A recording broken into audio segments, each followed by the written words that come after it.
والدین کے ساتھ ہمارے حقوق، بیوی کے ساتھ ہمارے حقوق، بچوں کے ساتھ ہمارے حقوق، یہ 3 پوائنٹ پر تھوڑی سی گفتگو ہوئی ہے۔ ابھی 10-5 عناوین باقی ہیں، اور شریعت نے بتایا کہ باپ کے مقابلے میں 3 گنا حصہ ماں کا بڑا قرار دیا گیا، ماں کے قدموں کے نیچے جنت بتائی گئی، اور یہ بات بتائی گئی کہ ماں اور باپ کے سامنے تم کو بچھے رہنا ہے، کہ اپنی بیویوں کے چکر میں اپنے ماں باپ کو بھول جاتے ہیں۔ یہ ہے اولاد۔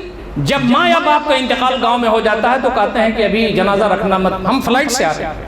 ماں باپ کو 2 روپیہ 5 روپیہ 10 روپیہ 100 روپیہ تڑپاتے رہے زندگی بھر، اور جب انتقال ہو گیا تو فلائٹ سے جنازے میں آ رہے ہیں۔ اس کا فائدہ کیا ہے؟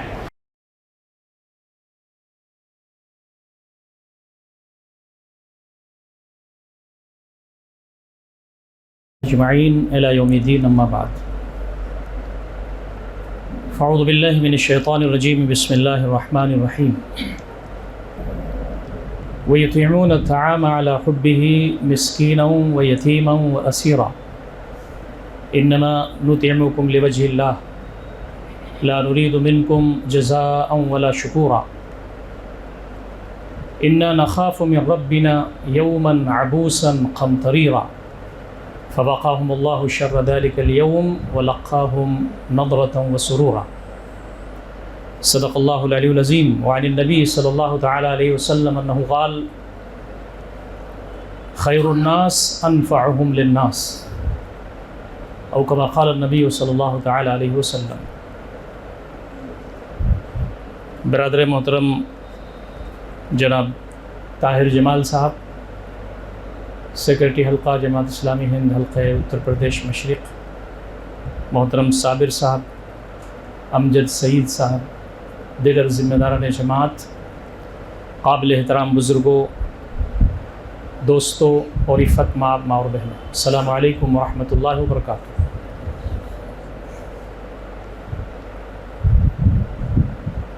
عام طور پر ہم تمام کے درمیان یہ تصور بنا ہوا ہے کہ اللہ رب العزت کے حق کی ادائیگی کی طرف زیادہ متوجہ رہنا چاہیے، اور اصل حق تو اللہ رب العزت ہی کا ہے۔ یہ بات بالکل صحیح ہے۔ ہمارے بہت سارے اکابرین نے یہ بات لکھا ہے کہ اصل حق تو اللہ رب العزت کا ہی ہے، اور ہم نے جو حقوق اللہ اور حقوق العباد کی تقسیم کی ہے، یہ تقسیم سمجھنے کے لیے ہے، ورنہ اصلاً تو حقوق اللہ ہی ہے۔ اور ہم جب بندوں کے حق کو پورا کرتے ہیں تو اصلاً وہ اللہ تعالیٰ کو خوش کرنے ہی کے لیے کرتے ہیں، اس لیے وہ اللہ ہی کا حق ہے، الگ تقسیم نہیں ہونی چاہیے۔ لیکن جب ہم حقوق العباد کی بات کرتے ہیں، بندوں کے حقوق، تو ہم اس عدم توازن کو ختم کرنا چاہتے ہیں۔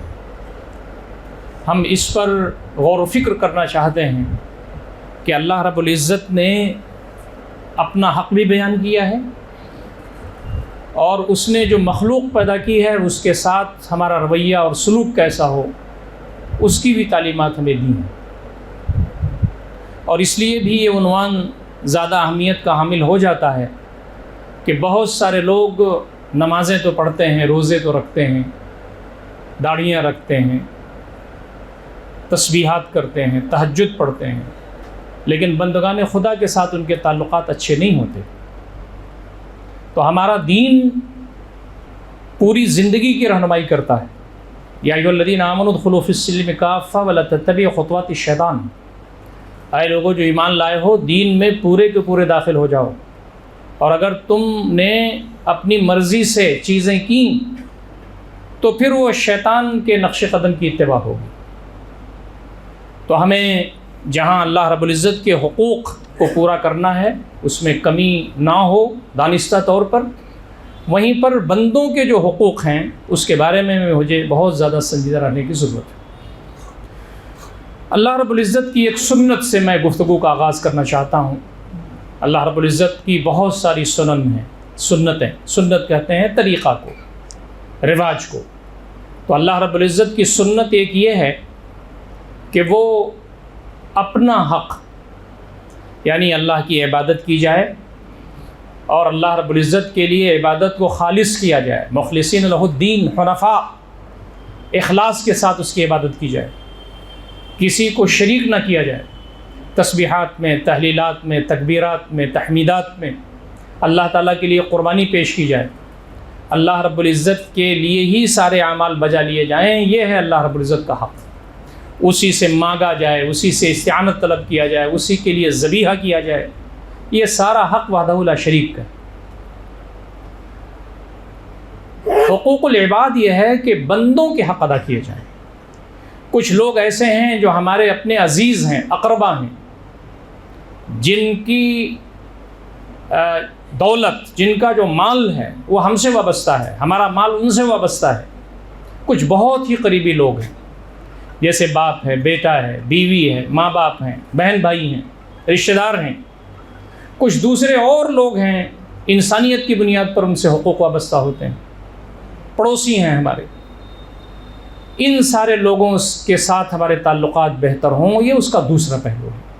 اللہ رب العزت کی سنت یہ ہے کہ اللہ رب العزت یہ فرماتے ہیں کہ میں تو سارا گناہ معاف کر سکتا ہوں، ان اللہ یغفر الذنوب جمیعا، اللہ رب العزت سارے گناہ معاف فرما دیں گے، لیکن اللہ تعالیٰ کی سنت یہ ہے کہ شرک معاف نہیں کرے گا۔ چاہے تو وہ سارے گناہ معاف کر سکتا ہے، اس کو وہ قادر ہے، لیکن اس نے اپنی سنت یہ بنائی کہ ان اللہ لا یغفر ان یشرک بہ ویغفر ما دون ذلک لمن یشاء۔ اللہ رب العزت شرک معاف نہیں کرے گا، معاف کر سکتا ہے لیکن اس کی سنت یہ ہے کہ شرک معاف نہیں کرے گا، اس کے علاوہ ساری چیزیں وہ جس کے لیے جو چاہے معاف کر دے۔ ایسے ہی اللہ تعالیٰ نے یہ سنت بھی بنائی ہے کہ میرے حقوق، نماز ہے، روزہ ہے، حج ہے، تسبیحات و تحلیلات ہیں، اللہ رب العزت کے راستے میں قربانیاں پیش کرنا ہے اپنے اپنے سطح سے، اس میں اگر کوئی کمی ہو گئی تو بندہ روئے، گڑ گڑائے، دعا کرے، اللہ تعالیٰ اس کو قبول فرما لے گا، معاف فرما دے گا۔ لیکن بندوں کے ساتھ اگر زیادتیاں ہیں تو اللہ تعالیٰ اس کو معاف کر سکتا ہے، لیکن اس نے اپنی سنت یہ بنائی کہ جب تک بندہ نہ معاف کر دے میں نہیں معاف کرتا۔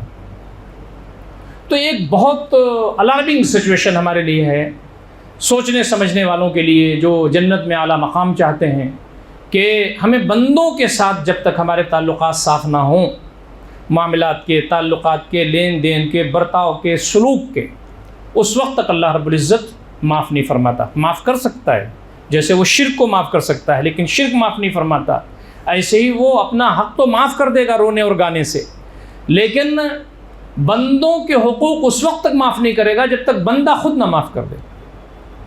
نبی اکرم صلی اللہ علیہ وسلم فرماتے ہیں، ایک واقعہ ہے، آپ موجود تھے، آپ نے فرمایا صحابہ من المفلس، میری امت کا مفلس کون ہے؟ تو صحابہ کا ذہن مال و اسباب کی طرف گیا، انہوں نے کہا من لا درہم لہ ولا متاع، اللہ کے نبی صلی اللہ علیہ وسلم جس کے پاس روپے پیسے نہ ہوں، جس کے پاس سامان زندگی نہ ہو، وہ آپ کی امت کا مفلس ہے؟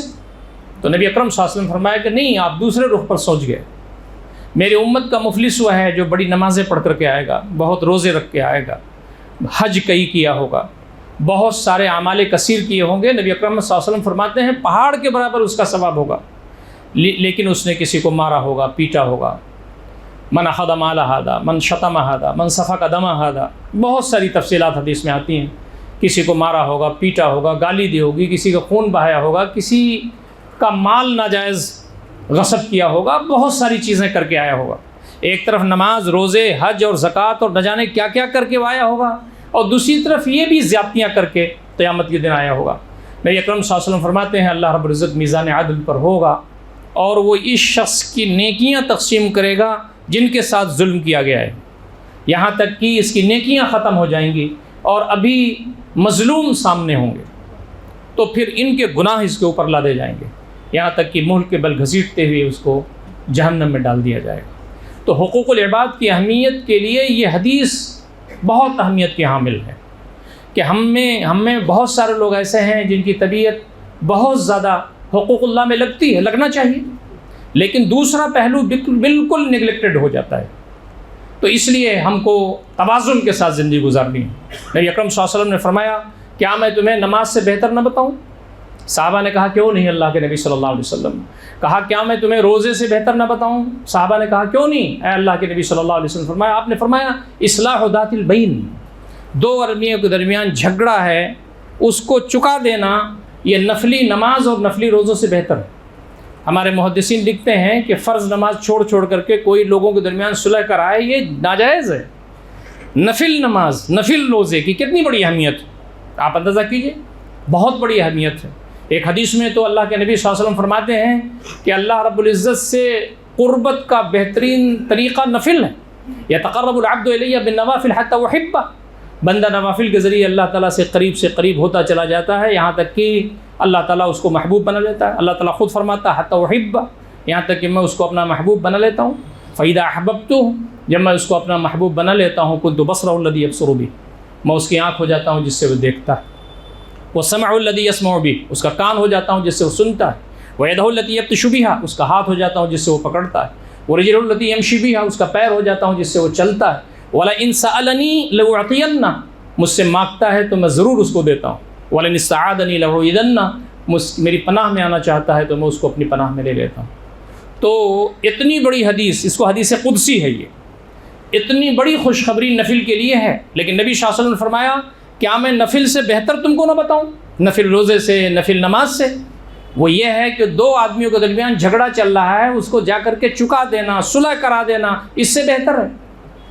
اس لیے کہ وہ جھگڑا فساد میں تبدیل ہوگا، فتنوں میں تبدیل ہوگا، اور بسا اوقات وہ قتال تک جائے گا، قتل تک جائے گا۔ تو یہ جو صورتحال ہے یہ بہت اہم ہے دوستو ساتھیوں۔ نبی اکرم صلی اللہ علیہ وسلم کی ایک اور حدیث ہے، وہ بھی حدیث قدسی ہے۔ آپ فرماتے ہیں، نبی اکرم صلی اللہ علیہ وسلم فرماتے ہیں کہ اللہ تعالیٰ فرماتا ہے کہ بندے سے وہ کہے گا قیامت کے دن کہ بندے میں بھوکا تھا تو مجھے کھانا نہیں کھلایا۔ بندہ کہے گا انت رب العالمین، تو پوری کائنات کو کھانا کھلاتا تھا، میں تجھے کھانا کھلاتا۔ کہا کہ تو نے مجھے پانی نہیں پلایا، میں پیاسا تھا۔ تو بندہ وہی کہے گا کہ تو سارے جہان کو پانی پلاتا تھا، میں تجھے کیسے پانی پلاتا؟ تو اللہ رب العزت فرمائیں گے کہ تیرے گاؤں میں، تیرے محلے میں فلاں شخص بھوکا تھا، فلاں شخص پیاسا تھا، اگر تو اس کے پاس جاتا اور اس کی مدد کرتا تو مجھے وہاں پاتا۔ تو اس سے بھی غیر معمولی اہمیت کا اندازہ ہوتا ہے کہ ہمارے پاس جو خدمت خلق ہے یا ہمارے پاس جو حقوق العباد ہے، بندوں کے حقوق ہیں، اس کا غیر معمولی دین اسلام میں اہمیت ہے اور اس کا مقام آپ کو معلوم ہے۔ نبی اکرم صلی اللہ علیہ وسلم پہلی وحی جب آپ پر نازل ہوئی اور آپ گھر تشریف لائے تو حضرت خدیجہ رضی اللہ تعالیٰ عنہ نے آپ کو تسلی دی، لیکن آپ نے یہ کہا کہ مجھے اپنی جان کا اندیشہ محسوس ہو رہا ہے، ایسا لگتا ہے کہ میں بچوں گا نہیں، اس لیے کہ غار حرا میں جو سچویشن ہوئی تھی، وہاں جو ماحول پیدا ہوا تھا، حضرت جبریل اور آپ کے ساتھ جو چیز ہوئی تھی اس سے آپ گھبرا گئے تھے۔ لیکن حضرت خدیجہ رضی اللہ تعالیٰ عنہ نے یہ نہیں کہا کہ آپ اللہ تعالیٰ سے لو لگا کے رکھتے ہیں، غار حرا میں جا کے آپ مدتوں بیٹھتے ہیں، میں کھانا تیار کر دیتی ہوں، آپ جا کے وہاں اللہ تعالیٰ کی عبادت میں لگے رہتے ہیں، یہ سب نہیں کہا۔ کہا کہ اللہ تعالیٰ آپ کو ضائع اس لیے نہیں کرے گا کہ آپ یتیموں کی خبر گیری کرتے ہیں، آپ بیواؤں کا سہارا بنتے ہیں، وَأَنْتَ تَحْمِلُ الْكَلَّ، آپ لوگوں کا بوجھ اٹھا کر کے دوسری جگہ پہنچا دیتے ہیں، لوگوں کے کام آتے ہیں، اللہ تعالیٰ آپ کو ضائع نہیں کرے گا۔ تو یہ جو ساری تفصیلات ہیں یہ غیر معمولی اہمیت کے حامل ہیں۔ نبی اکرم صلی اللہ علیہ وسلم فرماتے ہیں کہ یتیم کی کفالت کرنے والا میرے ساتھ جنت میں پاس ہوگا، انا وکافل الیتیم ہاتین فی الجنہ، میں اور یتیم کی کفالت کرنے والے جنت میں پاس ہوں گے۔ ایک دوسری روایت میں آپ فرماتے ہیں کہ یتیموں کی کفالت کرنے والا، بیواؤں کا سہارا بننے والا کل مجاہد فی سبیل اللہ کے راستے میں ایسے ہی ہے جیسے جہاد کرنے والا ہو۔ تو یہ چھوٹی چھوٹی چیزیں بظاہر جو نظر آتی ہیں وہ غیر معمولی اہمیت کے حامل بن جاتی ہیں۔ نبی رحمت صلی اللہ علیہ وسلم کے بارے میں یہ آتا ہے کہ آپ کی مجلس میں ایک عورت کا تذکرہ ہوا کہ فلاں عورت بہت زیادہ لوگوں کے کام آتی ہے، لوگوں کے حقوق پورا کرتی ہے، جب وہ کھانا بناتی ہے تو سالن بڑھا دیتی ہے، پانی شوربہ بڑھا دیتی ہے، لوگوں کو ہدیے دیتی ہے، زبان اس کی بہت اچھی ہے، خوشی اور غمی میں لوگوں کے شریک ہو جاتی ہے، لوگ محلہ کے لوگ اس عورت سے بہت خوش ہیں۔ نبی اکرم صلی اللہ علیہ وسلم فرمایا کہ یہ جنتی عورت ہے۔ اسی مجلس میں تذکرہ ہوا۔ دوسری روایت یہ ہے کہ دوسرا واقعہ ہے یہ، نبی اکرم صلی اللہ علیہ وسلم کی مجلس میں ایک عورت کا تذکرہ ہوا کہ وہ صوامہ ہے، قوامہ ہے، نفلی نمازیں پڑھتی ہے، رات میں اٹھ کے تہجد پڑھتی ہے، روزے رکھتی ہے نفلی دن بھر، لیکن اس کی زبان بہت خراب ہے، لوگوں کو تکلیف دیتی ہے، پریشان کرتی ہے، کوئی بھی اس سے خوش نہیں ہے پورے محلے میں۔ نبی اکرم صلی اللہ علیہ وسلم کی زبان سے نکلا کہ وہ جہنمی عورت ہے۔ آپ اندازہ کیجئے، یہ جو ہمارا دین ہے، یہ دین کمپریہنسو کے ساتھ ساتھ بیلنس دین ہے، ساری چیزوں کا احاطہ کرنے کے ساتھ ساتھ توازن قائم رکھتا ہے یہ دین۔ تو جہاں ہمیں اللہ رب العزت کے حق کے سلسلے میں چوکنا رہنے کی ضرورت ہے، وہاں پر ہمیں بندوں کے حقوق کے بارے میں بھی حد درجہ چوکنا رہنے کی ضرورت ہے۔ ہمارے سیرت کی کتابوں میں ایک بڑی جو کتاب ہے، یعنی بخاری شریف، مسلم شریف، صحیح ستہ جس کو آپ کہتے ہیں، مختلف جگہوں پر یہ واقعہ مذکور ہے کہ نبی اکرم صلی اللہ علیہ وسلم چلے جا رہے تھے ایک بڑے سفر پر، صحابہ کرام کی ایک بڑی جماعت آپ کے ساتھ موجود تھی، اور اس میں آدھے لوگ روزے سے تھے، نفلی روزے سے۔ تو صحابہ کرام کا عزم پہاڑوں جیسا تھا، لیکن انسان تو ہم ہی جیسے تھے، وہ گوشت پوشت کے تھے وہ، لیکن ان کا جو عزم تھا، ان کا جو ایمان تھا، اس کے گرد پا کو بھی ہم نہیں پہنچ سکتے۔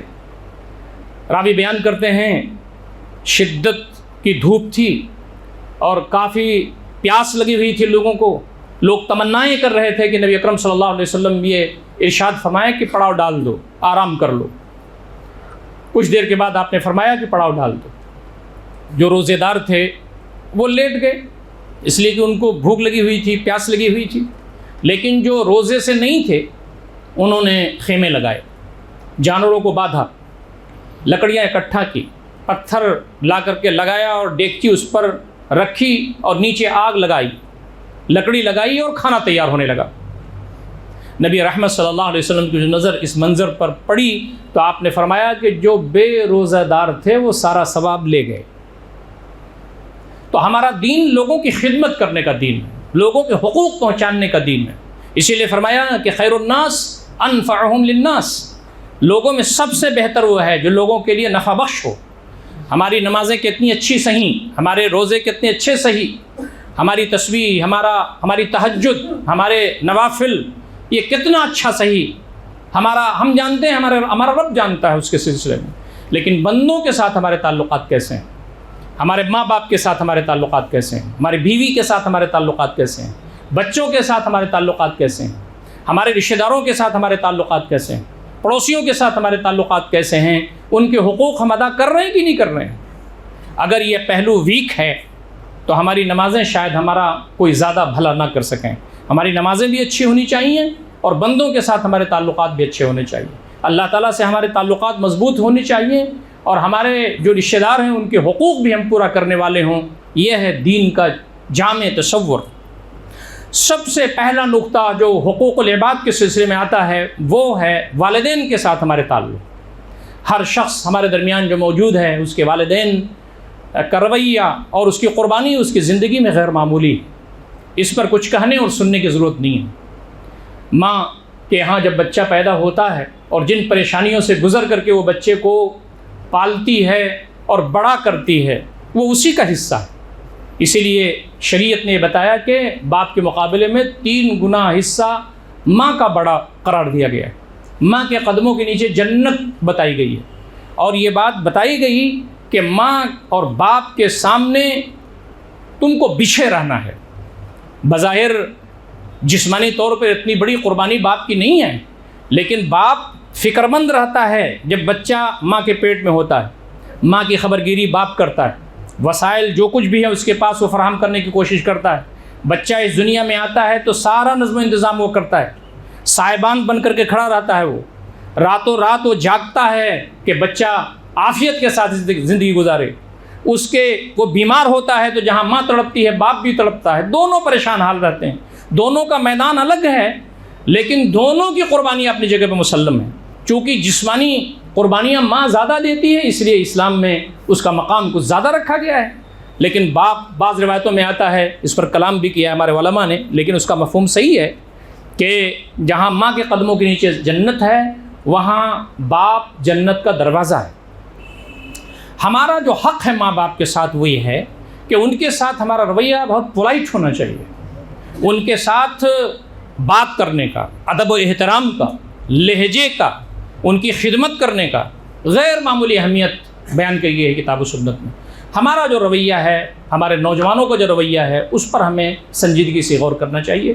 بچوں کی تربیت بھی اچھی کرنی چاہیے ہم کو، لیکن ماں باپ بڑھاپے میں پہنچ جائیں تو اف تک نہیں کہنا ہے، یہ بات بھی کہی گئی ہے۔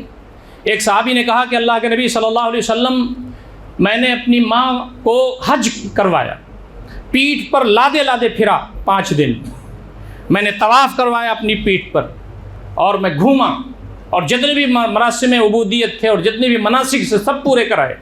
کہ اللہ کے نبی صلی اللہ علیہ وسلم حق ادا ہو گیا؟ تو میں عرض یہ کر رہا تھا کہ ایک صحابی انہوں نے کہا کہ اللہ کے نبی صلی اللہ علیہ وسلم، کیا میں نے ماں کا حق ادا کر دیا؟ تو نبی اکرم صلی اللہ علیہ وسلم نے فرمایا کہ تمہاری پیدائش کے وقت تمہارے ماں کے منہ سے جو پہلی چیخ نکلی تھی اس کے برابر بھی نہیں ہوا۔ بڑے ہو کر کے آج جو ماحول ہمارے گھروں میں موجود ہے کہ ماں باپ کو بچے بڑی آسانی کے ساتھ تکلیف پہنچاتے ہیں، ان کی خبرگیری نہ کرنا، ان کی بات نہ ماننا، وہ جو کہتے ہوں اس کو تسلیم نہ کرنا، اپنی مرضی کو نافذ کروانا۔ بچہ جب شعور کی عمر کو پہنچ جائے اور حق و باطل میں تمیز کرنے لگے، اچھے و برے میں وہ فرق محسوس کرنے لگے، تو اس کی ذمہ داری یہ ہے کہ ماں کی اہمیت کو سمجھے، باپ کی اہمیت کو سمجھے، اور باپ اور ماں کے سامنے ادب سے کھڑا رہے، اپنی آواز کو نیچی رکھے، آواز کو اونچی کر کے بات نہ کرے۔ میں تو اپنے جو ہمارے جو نوجوان ساتھی ہیں، میں کوشش کرتا ہوں کہ اس پر خود بھی عمل کروں۔ میں یہ بات کہتا ہوں کہ جب آپ اپنے والد صاحب کو پیسہ دیتے ہوں، کبھی کبھی موقع آتا ہے کہ آپ والد کو پیسہ دیں، مدد کریں اپنے والد کی، یا والد کو نذرانہ پیش کریں، تو آپ پیسہ کیسے دیتے ہیں اپنے والد صاحب کو؟ بہت سارے لوگوں کے والد اس دنیا سے فوت ہو گئے، ہمیں تو ان کے لیے دعا کرنا ہے، یہ بھی ان کا حق ہے۔ پیسے آپ جب دیں تو آپ کا ہاتھ اوپر نہیں ہونا چاہیے اور ماں باپ کا ہاتھ نیچے نہ ہو۔ آپ اپنے ہاتھ پر پیسہ رکھ کر کے ماں باپ کے سامنے کر دیں، ماں باپ اوپر سے ہاتھ اٹھا لیں اس پیسے کو، یہ ادب کی انتہا ہے۔ ماں باپ کے ہاتھ کو کبھی نیچا نہیں ہونے دینا چاہیے، ماں باپ کا ہاتھ ہمیشہ اوپر رہے۔ آج اللہ نے آپ کو توفیق دی، آپ کما رہے ہیں، ماں باپ کی ضرورت کا خیال رکھیے، لیکن اتنا ان کے جذبات کا احترام کیجیے کہ ماں باپ کو تکلیف نہ پہنچے۔ ایک صحابی آئے، انہوں نے کہا اللہ کے نبی صلی اللہ علیہ وسلم، میرے باپ میرے اوپر زیادتی کر رہے ہیں اور چیزیں میری لے لیتے ہیں، میں بہت پریشان ہو گیا ہوں، اور میرے والد مجھ سے یہ مطالبہ کرتے ہیں، میرے والد مجھ سے وہ مطالبہ کرتے ہیں۔ تو وہ صحابی رسول نوجوان تھے، نبی اکرم صلی اللہ علیہ وسلم نے کہا کہ سچویشن کیا ہے، باپ کو بلاؤ اپنے۔ باپ جب حاضر ہوئے تو انہوں نے کہا کہ اللہ کے نبی صلی اللہ علیہ وسلم، مجھے پریشانیاں لاحق ہو رہی ہیں، میں بوڑھا ہو گیا ہوں، تو میں اس کی کچھ چیزیں مانگ لیا کرتا ہوں، لیکن میں آپ سے عرض کرتا ہوں کہ جب یہ پیدا ہوا تھا اور اس میں سکت نہیں تھی، تو جب یہ بیمار ہو جاتا تھا تو رات رات بھر ہم جاگتے تھے۔ اس کی ماں گیلے کپڑوں میں سوتی تھی، اس کو سوکھے کپڑوں میں سلاتی تھی، اس کے لیے ہم نے اپنی زندگی داؤں پر لگا دی، اور ہم نے دن رات دعائیں کی کہ یہ بڑا ہو جائے اور کسی لائق ہو جائے، پھلے پھولے اس دنیا میں اپنے پیروں پر کھڑا ہو جائے۔ ہماری ہمدردیاں، ہماری دعائیں، ہماری تمنائیں، ہماری کوششیں سب اس کے لیے رہیں۔ آج جب یہ بڑا ہو گیا، تن و من والا ہو گیا، تو ہمیں ٹوکتا ہے، ہمیں جھڑکتا ہے۔ یہ نبی اکرم صلی اللہ علیہ وسلم کی آنکھوں میں آنسو تھے، آپ نے فرمایا اے نوجوان، تیرا مال سب تیرے باپ کا ہے۔ دوستوں اور ساتھیوں، ماں باپ کا حق ہم پورا نہیں کر سکتے۔ ماں باپ اگر اپنی طرف سے نہیں معاف کر دیتے تو کبھی بھی ماں باپ کا حق ہم ادا نہیں کر سکتے ہیں۔ یاد رکھیے، ماں باپ کا ایک بڑا حق یہ ہے کہ ہم ان کے حق میں دعائیں کریں، اچھے اعمال کریں، تاکہ اس کی سوغات ماں باپ کے قدموں میں جا کے پہنچے، ان کی قبر میں جا کے پہنچے۔ اذا مات ابن آدم انقطع عمله الا من ثلاث، صدقۃ جاریہ او علم ينتفع به او ولد صالح يدعو له۔ انسان جب مر جاتا ہے تو اس کا عمل رک جاتا ہے، لیکن 3 چیزیں ایسی ہیں کہ مرنے کے بعد بھی ثواب ملتا رہتا ہے۔ ایک تو صدقہ جاریہ ہے، دوسرا اچھا علم جو لوگوں کو نفع بخش ہو، اس کا فائدہ پہنچتا رہتا ہے تو اس کا بھی ثواب ملتا رہتا ہے۔ تیسرا نیک اولاد جو دعا کرتی رہے، چاہے وہ لڑکا ہو چاہے وہ لڑکی ہو، ہماری ذمہ داری یہ بنتی ہے کہ ہم اپنے ماں باپ کے لیے دعائیں کرتے رہیں. ان کی قبر میں دعاؤں کی سوغات بھیجنا یہ ان کا حق ہے. اس دنیا میں تھے، ہم نے ان کی خدمت کی، لیکن اس دنیا سے چلے گئے تو سب سے بڑی سوغات اور سب سے بڑا حق یہ ہے کہ ہم اچھے کام کریں، اللہ تعالیٰ کے دین کی خدمت کریں اور ان کے لیے دعا کرتے رہیں اپنی نمازوں میں. ولد صالح یدعو لہ، نیک اولاد جو ان کے لیے دعا کرے. نبی اکرم صلی اللہ علیہ وسلم فرماتے ہیں کہ بندہ کہے گا کہ میرے مالک کل تو بڑی نعمتوں میں تھا، آج اس سے بڑی نعمتوں میں ہوں. اللہ تعالیٰ فرمائیں گے کہ تمہارے نیک اولاد نے تمہارے لیے دعا کی ہے. ابن قیم، علامہ غزالی، ابن قیم کے استاذ ابن تیمیہ رحمۃ اللہ علیہ، یہ سارے لوگوں نے اپنی کتابوں میں مختلف جگہوں پر لکھا ہے کہ قبروں میں ماں باپ کی روحیں منتظر رہتی ہیں کہ ہمارے بیٹے، ہمارے لڑکے، ہمارے لڑکیاں کب ہمارے لیے دعا کریں گے، کیوں ہم کو وہ بھول گئے. اور بہترین اولاد تو وہ ہے جو ماں باپ کی قبروں پر بھی حاضری دیتا رہے. یہ ماں باپ کا حق ہے کہ وقتاً فوقتاً ان کی قبروں پر جائیں، اس سے ایک انسیت بڑھتی ہے ماں باپ کو، ماں باپ کو ایک تسلی ہوتی ہے. ہماری صورتحال آج اب اتنے دنیا دار ہو چکے ہیں. میں یہ بات خود سے بھی کہتا ہوں، میں نے اپنے بہت سارے احباب سے بھی بات کہی ہے کہ جب مردے کو ہم اس کی نماز جنازہ پڑھ لیتے ہیں اور قبر میں دفن کرنے لگتے ہیں تو بیچ کا پیریڈ جو گزرتا ہے وہ 20 منٹ کا، 25 منٹ کا، آدھے گھنٹے کا ہوتا ہے نماز جنازہ پڑھنے سے اور مٹی ڈالنے کے درمیان. اس درمیان قبرستان پر کیا باتیں لوگ کرتے ہیں آپ اندازہ کیجئے، کبھی آپ غور کیجئے کیا بات کرتے ہیں. ایران توران، پولیٹکس کی بات، گپ بازی، بعض لوگ تو قہقہہ لگاتے ہیں، ہنستے ہیں. ہمیں یہ معلوم ہو جائے کہ یہاں ہمارے ماں باپ مدفون ہیں، یہاں پر ہمارے گاؤں کے محلے کے لوگ مدفون ہیں. ہمارا بھی اگر ہمیں دفن ہونا ہے یہاں اللہ تعالیٰ نے لکھا ہے تو انچ اور ٹیپ کے ساتھ مارک لینڈ لگا ہوا ہے ہمارا، یہ ہے ہماری قبر. آج نہیں کل کھدنے والی ہے ہماری. اور وہاں پر آدمی کو عبرت کی نظر رکھنا کہ جناب سارے لوگ قبروں میں ہیں، ایک ایک نیکی کو ترس رہے ہیں. ان کی اولاد بھیج رہی ہے تو ان کو مل رہا ہے، یا انہوں نے اپنی زندگی میں کوئی صدقہ جاریہ کر دیا ہے وہ مل رہا ہے. ہمارا حال بھی ہونے والا ہے ایسے ہی. آدمی عبرت کی نگاہ ڈالے، وہاں اپنی موت کو یاد رکھے. لیکن ہمارے اوپر دنیا داری اتنا سوار ہے کہ الا من رحم ربی، الا ماشاء اللہ کوئی شخص ہوگا جو اپنی موت کو یاد رکھے. حضرت عثمان رضی اللہ تعالیٰ عنہ کے بارے میں آتا ہے کہ وہ قبر پر کھڑے ہوتے تھے تو زار و قطار روتے تھے. لوگ کہتے تھے قرآن مجید پڑھتے ہیں تو آپ اتنا نہیں روتے، جنت و جہنم کے تذکرے آتے ہیں تو آپ اتنا نہیں روتے، یہ قبر پر کھڑے ہو کر کے آپ اتنا کیوں روتے ہیں؟ تو وہ کہتے تھے میں اس لیے روتا ہوں کہ یہی وہ قبر ہے جہاں جنت اور جہنم کا فیصلہ ہو جاتا ہے. روضۃ من ریاض الجنہ اور حفرۃ من حفر النار، یہ جنت کی کیاریوں میں سے ایک کیاری یہیں بن جاتی ہے، یا جہنم کے گڑھے میں سے ایک گڑھا یہیں بن جاتا ہے یہ دفن کرنے کے بعد، حساب و کتاب کے بعد. اس لیے وہ روتے تھے. ہمارے ماں باپ کی قبروں کی زیارت بھی کرنا ہماری ذمہ داری ہے، ان کے حقوق ہیں. دوستوں اور ساتھیوں، کبھی بھی حق ہم ادا نہیں کر سکتے. جن لوگوں کے ماں باپ زندہ ہیں ان کو رحمت سمجھیں، ان کے پاس بیٹھیے، ان کے پیروں میں بیٹھیے، ان کے پیر دبائیے، ان کے سر دبائیے، اپنے ان سے کچھ ان کے ساتھ زیادتیاں کی ہیں معافیاں مانگیے. آج وہ موقع موجود ہے. ماں باپ کی جو دعائیں ہیں وہ پوری زندگی بہار کی طرح ہماری زندگیوں میں رہتی ہیں. جن کے ماں کی دعائیں شامل حال ہیں، جن کے باپ کی دعائیں شامل حال ہیں، ان کی زندگیوں میں بہار ہے. جنہوں نے اپنی ماں باپ کو تکلیف پہنچائی ہے وہ اللہ تعالیٰ سے توبہ کریں، ان کے لیے نیکیوں کی سوغات اس دنیا سے بھیجیں اور ہمیشہ اپنے ماں باپ کو یاد کرتے رہیں. دوستوں اور ساتھیوں، میں تو چونکہ دیہات کا آدمی ہوں، گاؤں میں رہتا ہوں، تو یہ میرے لیے اللہ تعالیٰ نے خوش قسمتی میرے لیے لکھی کہ میں بچپن سے جمعہ کا خطبہ دیتا ہوں اور 16 سال کی عمر سے عید کی نماز پڑھاتا ہوں. 37-38 سال ہو گئے مجھے نماز پڑھاتے ہوئے عید کی. تو میں بہت ہی گاؤں کے لوگوں کے درمیان رہتا ہوں، میں ان سے گاؤں کے سطح سے باتیں کرتا ہوں. دوستوں اور ساتھیوں، ہماری زندگی ہے وہ کتنے دن کی ہے آپ اندازہ کیجئے.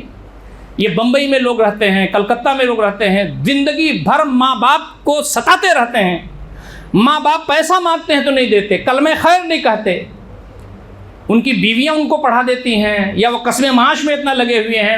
That is the different subject, یہ الگ چیز ہے. لیکن جب ماں یا باپ کا انتقال گاؤں میں ہو جاتا ہے تو کہتے ہیں کہ ابھی جنازہ رکھنا مت، ہم فلائٹ سے آ رہے ہیں. ماں باپ کو 2 روپیہ، 5 روپیہ، 10 روپیہ، 100 روپیہ